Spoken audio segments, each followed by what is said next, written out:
3 buwan bago pumanaw ay nag-iwan umano si dating Undersecretary Catalina Cabral ng listahan ng mga mababatas na may proyektong pinaglaanan ng pondo ng DPWH. Ayon kay Congressman Leandro Leviste, nasa binansagan ding Cabral files ang inang si Senadora Loren Legarda pero wala umano itong alam dito. Nakatutok si Mav Gonzalez. Sa kanyang pagkasawi ng mahulog sa bangin sa Tuba Benguet, may mga nag-aalalang hindi na maisisiwalat kung ano man ang alam ni dating Public Works Undersecretary Catalina Cabral tungkol sa flood control scandal.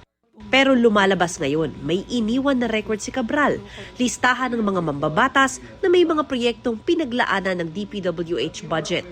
Ayon kay Batangas 1st District Representative Leandro Leviste, hawak niya ang binansagang Cabral files. Ibinigay daw sa kanya ni Cabral noong September 4 matapos i-otorisan ni Public Works Secretary Vince Dizon. Ito ay listahan ng lahat ng mga project sa DPWH budget at para sa bawat isang proyekto, may nakalagay na proponent at saka iba pang mga notes. Halos lahat po ng mga congressman at senators ay nasa listahan ito. Handa raw siyang isa-publiko ito kung payagan ni DPWH Secretary Vince Dizon.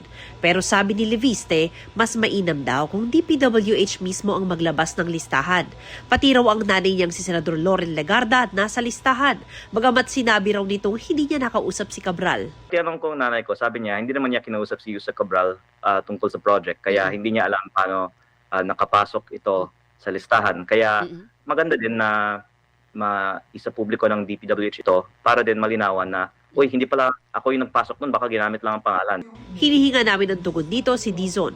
Base sa Cabral files, hinihingan umano ng DPWH ang mga kongresista ng mga proyekto na nagkakahalaga ng 150 million pesos. At natuklasan niyang bago pa aprubahan ng budget ay tila may ayusan na sa bidding. Meron din mga Leadership 1 at Leadership 2 na nabanggit po ninyo na I think mga over 20 billion din ang pangalan sa leadership sa listahan ito. Naka-code name na siya.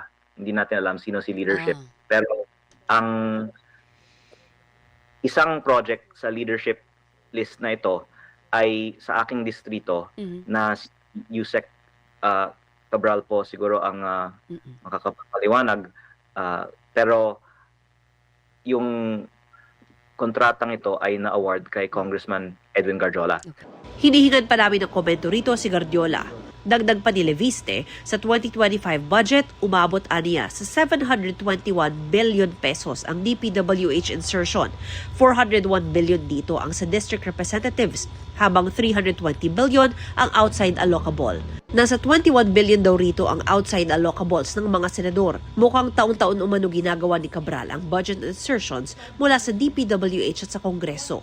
Pero hindi lang sila ang may insertion umano. Kami din po dito mga opisyal sa mga ahensya ng gobyerno, bukod sa DPWH na may insertion, may mga secretary at undersecretary kahit walang kinalaman sa DPWH, meron din flood control project. Sabi ni Leviste, ipinakita na niya ang listahan sa Independent Commission for Infrastructure at sa Ombudsman.